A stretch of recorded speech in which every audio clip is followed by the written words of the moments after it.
This is another one that I kind of mentioned earlier. Overall, I hated the way that I looked and I felt.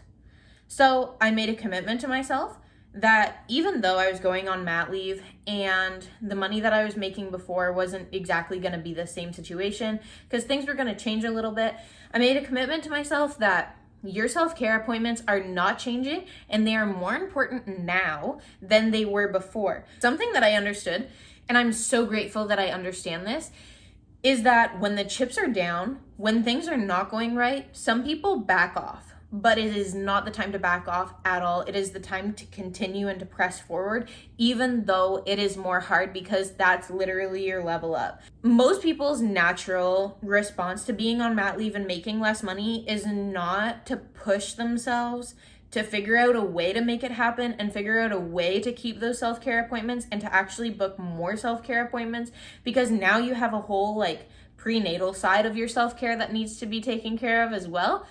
A lot of women's reactions in that point is if they don't feel like they immediately see the means to be able to provide that for themselves, then they just back off and they completely take it out of their schedule. I think that that is the worst thing that you can do because you're already feeling fucking bad about yourself, okay? So let's say out of 100, you used to feel like 100 and now you feel like 50, but then you take out those self-care appointments and now you're down to a 20. Where if you would have kept them in, maybe you would have brought yourself up to an 80 or an 85. Obviously, you're probably not going to be at the same point until you get some things. I'll just speak for me, okay? Until I get my fucking abs back, I'm just not going to feel like it, okay? And until I get my body back, until I go through the whole labor and postpartum thing, there's just no way in my mind that I see I'm going to be able to feel completely good about myself, because that was the thing that made me feel good about myself. But the last thing that I'm going to do is sacrifice all of those things. For me, I made a short list: my self-care, my routines, my appointments, doing my hair, my makeup, and my fake tans. Those are things that come to my mind when I think of the things that I do that make myself really feel good after they're done. Today, I went to the spa. I went and got a facial. That's why my hair looks like shit. But now, after that, tonight, I'm going to do my self-tan and I'm going to take a shower. I'm going to redo my hair. I'm going to put my curls. And then tomorrow, I'm going to do my makeup. And I'm really going to feel good about myself, because when I walk past a mirror, I'm like, it's not quite her, but I see her and I know she's there. And I know she's doing better and better. And I know she's progressing. And I know she's able to handle absolutely any problem that comes her way. And I love her on another level. So I'm never going to deny myself those beautiful things that I know I earned and I'm worth. Going with the theme of fucking hate, I hated pregnancy clothes because my boobs are like a 32E, which in most stores don't exist. It's only a custom order thing. The bras are not fitting right. The clothes are not fitting right, and they're ugly, and they make me feel worse. I dedicated some time because at the start I was like, you know what? I do not want to start the whole maternity clothes thing. I am not there. I am not feeling this. I'm not into it. I just want to hide my body as much as I can. So please just give me a very baggy sweater and I'm going to be happy with my day.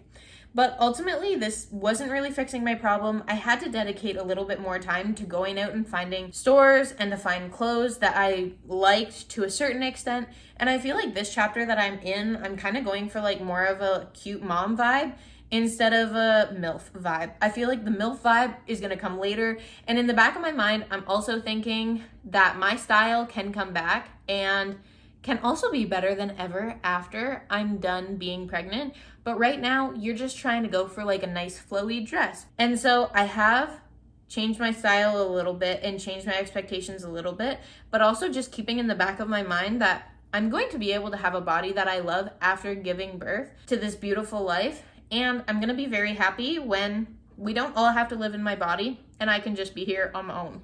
Here is one that made me think I was dying. Not like I'm dying, but all of my self-confidence, happiness, and joy towards life is now not present. I was sneezing and pissing my pants. Or if I would laugh too hard, I would literally pee myself.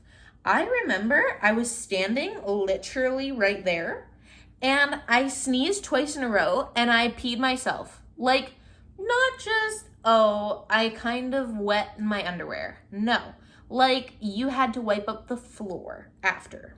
Not you, me. I had to go and wipe the floor after. And at that point, I knew for sure I had a problem because not only did everything go wrong that day and I sat on the couch and cried for an hour, but I just knew that I had to find a solution to this because a lot of people talk about this when they're 60 years old or after their fourth child. I was in neither of those situations, and a lot of moms also talk about this postpartum, but I'm like, I haven't even given birth yet. Why am I having this problem? Also, I'm in my early 20s. It's not time for me to be pissing myself now. All right, so let's just get that straight. So I was dead set on finding a solution to this problem.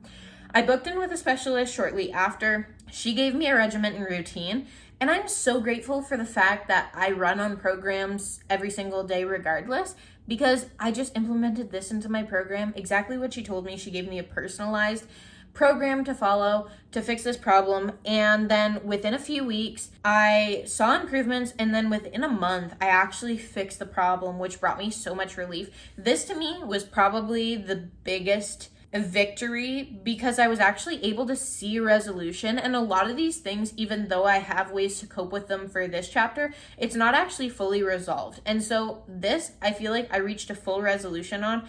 I can now sneeze twice with confidence in public areas, which makes me feel like normal. So oh God.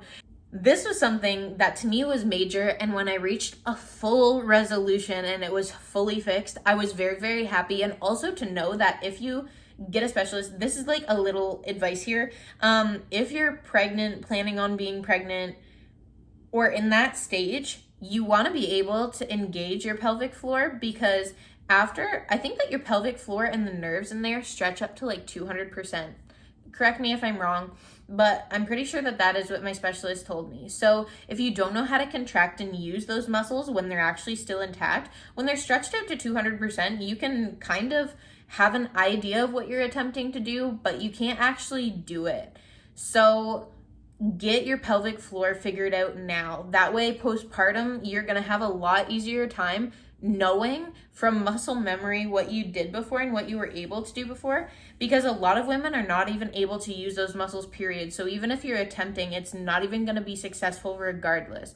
So now I know that also that effort I put in is going to help me later down the road, and that just makes me super, super, super happy. I want to finish off this video by saying this one thing.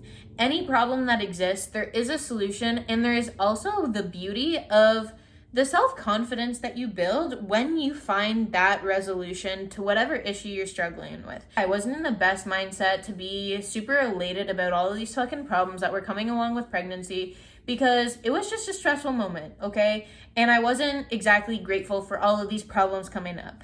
Now that I've actually solved some of the problems, and in hindsight, I'm very, very happy to be able to have had these problems, because now I have insight that I can share, and I also have built a lot of self-confidence over being presented these problems and being able to change my mindset and always being a flexible person when it comes to my approach and how I think about things in my life, and that I'm able to just continue and move forward. At the end of the day, when you look at a successful person, it is how much can that person actually pivot and change what they're doing to continue to be successful on their path. Because obviously everyone's going to have failures, everyone's going to have setbacks and different challenges in their life. But I just want you to remember that even if I didn't mention the problem that you were struggling with in this particular video, there is going to be a solution to everything that you're running into. You just need to find other people that have had the same issue and have found a resolution. I definitely know that you can create the circumstances that you want, and you do have the skills, power, and resources to overcome whatever you're facing. I just want to remind you that God will never ever give you more than you can handle. And also, at the same time, every single time that God gives you a problem or an issue or an obstacle that you run into in your path, you do have the tools and the resources presented with the problem at the same time, or maybe before. But no matter what, at that point, you have the resources and the tools to be able to fix it.